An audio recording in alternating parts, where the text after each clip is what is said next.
Afternoon, everybody. Welcome to the Horns Report here at KXAN Live, where we talk about all things Texas athletics. We've got a very women's basketball heavy show for you today. Here with me, as always, KXAN Sports Director Roger Wallace. And Roger, clearly, why we're talking about women's basketball is that they're headed to the Sweet 16. Yeah, they've earned it. They had a great weekend. And to me, what stood out, Billy, along with them taking care of business, was the fact that Moody Center was incredible. And I think more so on Friday at 2 o'clock, a 1 against a 16 in Drexel. And that place, great crowd, great atmosphere. And then obviously on Sunday against Alabama, place almost full, over 9,200.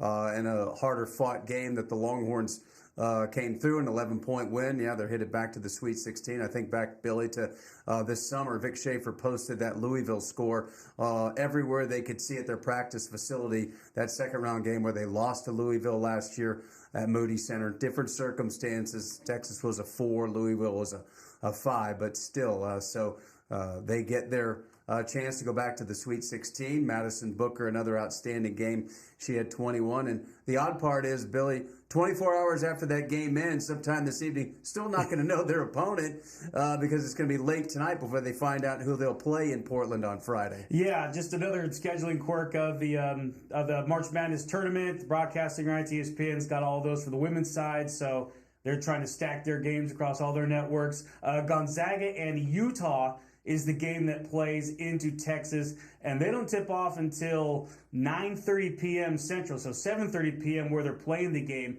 in Spokane, Washington. They're at the Kennel, named after the Gonzaga Bulldogs.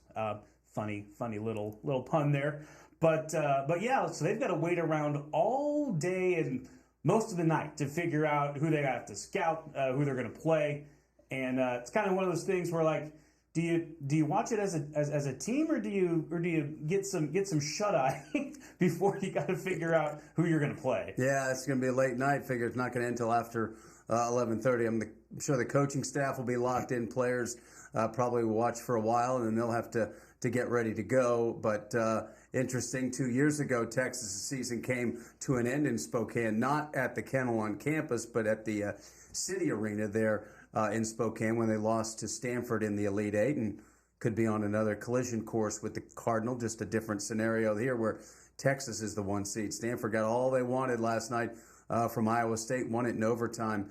But yeah, Utah and Gonzaga tonight. Gonzaga's a really good team. They're a veteran team. Both Utah and Gonzaga shoot and make a lot of threes.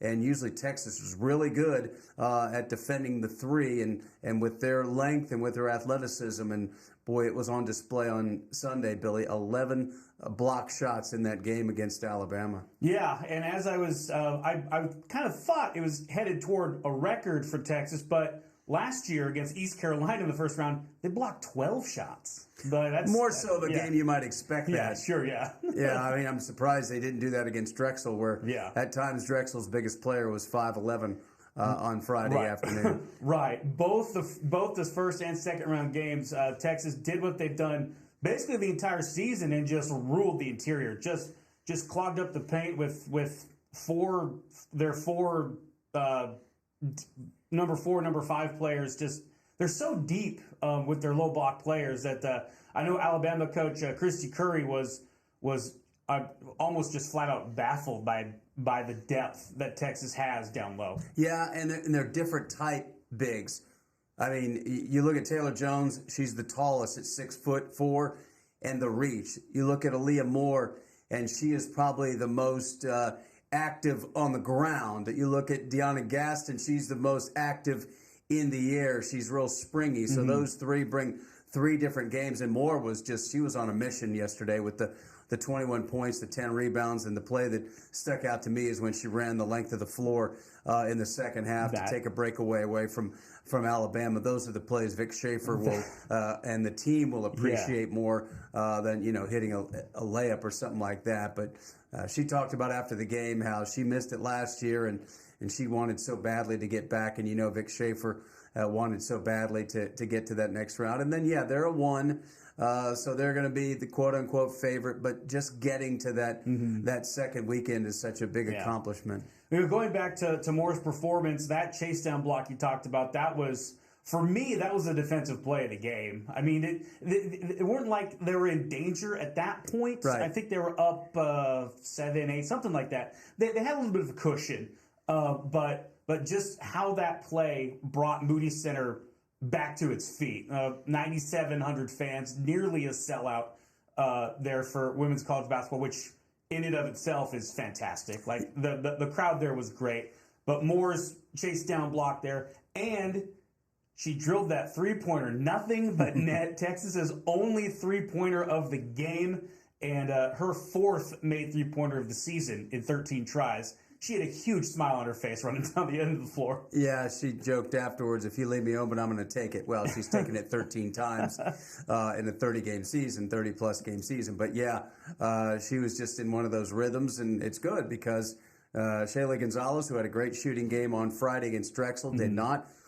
Shea Holly did not, but they provide so much else when it comes to winning. And if there's ever a team where if you just look at the stats, you're probably missing the picture because of the way these Vic Schaefer team plays. And then, I mean, Madison Booker's going to stuff the stat sheet just by virtue of having the ball as much as she does and her ability to get her own shot when she needs to. But after that, it's kind of pick your poison who might have the big game. Yeah, and Kevin Durant, former Longhorn and NBA star, he was in the house watching the game. He was playing down in San Antonio, I believe, on Monday night. Monday. So they were playing in San Antonio, and he was in watching the game, sitting right behind the bench. And after the game, when media members were asking the players if they had noticed that, a lot of them were like, we noticed like right at the end. Like they had no idea that KD was going to be there watching him play, but they were all appreciative of him coming by to support him. Yeah, that's really cool that he was there, and Rodney Terry was sitting right behind him as well. So, 35, Madison Booker got to see her other 35 idol there in KD, and it's nice how the schedule worked out. But you're right. And then a big shout-out has to go to Longhorn football legend Michael Huff, who stepped up, and he was willing to buy all the student tickets. The student passes don't get you into NCAA tournament games. Everybody's got to buy a ticket. So he did that, and there was a great student crowd on a Friday afternoon and obviously on Sunday. So it was a pretty special weekend. And I think Vic Schaefer has created a buzz around this team that even though they've had some success and they've been to Elite Eights, this seems a little next level, Billy. And part of it is the way they play. Part of it is you got a freshman in Booker. It's going to be around for a little while. You bring back Rory Harmon next year. I mean, I don't think there's any doubt they're going to be a preseason top 5, top 3. Who knows what kind of run they go on? Maybe right near the top. I mean, South Carolina is always going to be there. They're young as well. Yeah. No, absolutely. I mean, you add Rory back into the mix. You've got a true point guard, and then that puts Madison there on the wing, kind of her more natural sort of spot where she can get to that mid-range jump shot a little bit easier rather than handling the ball all the time. She can come off screens, kind of a little kind of off-ball action for her to get her shot. But she's stepped in and done just a wonderful job leading the team now that Rory's out. So they will be playing March 29th at Moda Center in Portland, Oregon, in the Sweet 16. They're one of 2 regionals that end up in Portland, and they're going to play either Gonzaga or Utah. We're going to find out, probably around 11:30 or midnight tonight to see who they've got in their Sweet 16 game, and that's going to be a fun one. Whoever they play, I mean, obviously this time of year, all the teams are good, but whoever they play, that's going to be a fun game. Yeah, and then the story within the story eventually could be, remember 2 years ago, before Texas played Stanford, and Tara Vanderveer said she didn't want it to turn into a football game. Vic Schaefer and his staff took a little offense to that. They weren't happy. Weren't happy about that. So that's down the road. Texas would have to take care of business. Stanford will have to beat either NC State or Tennessee, that game on Monday afternoon. But yeah, that could be one of the storylines if they meet up on Sunday for a trip to Cleveland in the Final Four. Yep. So they earned it. Great weekend at home, and I think the fans really enjoyed what they were treated to. Yeah, nice send off to the Moody Center. We'll hit the men's side here, real quick, they fall in the second round on Saturday, 62-58 against former Texas head coach Rick Barnes and the Tennessee Volunteers. That game kind of played out pretty much how a lot of people thought it would. Tennessee's just played that smothering defense, and they hampered the Horns quite a bit. But the Horns fought hard, and they were in that game right until the end, and they didn't have a couple things go their way near the end. But still, it was a very entertaining college basketball game. Yeah, it was just a grind. Buckets were hard to come by. Texas got off to a slow start again offensively, but they managed to stay in it because of the defensive end. At one point, Tennessee was 1 of 21 from three. Then they did hit a couple down the stretch, and somehow they fought back, and they cut it to 2, and then the Dessou block shot gives them the possession, and then they get it to him on the block right where he's so good, and, I mean, the ball rattled in and out. That would have tied the ball game. You never know once they get it tied because they could never get over the hump, and then they still kept kind of pressuring. Max Asmus had a really difficult 3 to try to tie it, but kind of the way the season's gone. Got into the second game after a struggle against Colorado State. But yeah, it was one of those seasons where they never got rolling. They never really hit a roadblock as far as, consecutive losses. They just kind of were a little bit like that all season.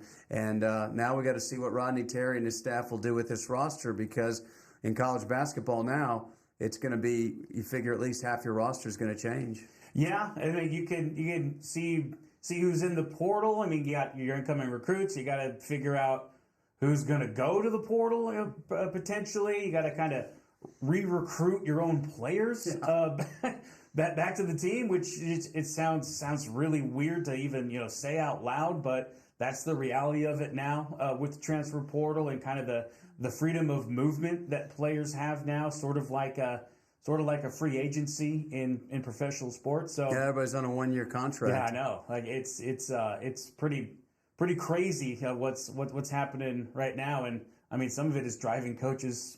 Maybe not in basketball, but some of it's driving coaches to retire. Yeah, it's tough, and some I think embrace it more than others, or they say they do. I know Sarkis said he feels like he's kind of built for this. Yeah. And he's got enough momentum now where I think he gets to take some phone calls too. So we'll see. They're going to get some players, right? And you look at them, and you might not know about them because they're mid-major. So you look at their numbers and you get excited, and then you have to wait and see how it really plays out. So it's amazing. And Sark joked about you can form a relationship in 2-3 years with a high school player, 2-3 days in the portal because it's so frenetic. To try to lock up your guys. So that's what Rodney Terry and his staff is faced with right now. Yeah, so the men's team heads for the offseason. Women's team still play. They're playing Sweet 16, like we said, March 29th up in Portland. And that'll be it for this episode of the Horns Report. For Roger Wallace, I'm Billy Gates. Thank you so much for watching, and we will talk to you again very soon.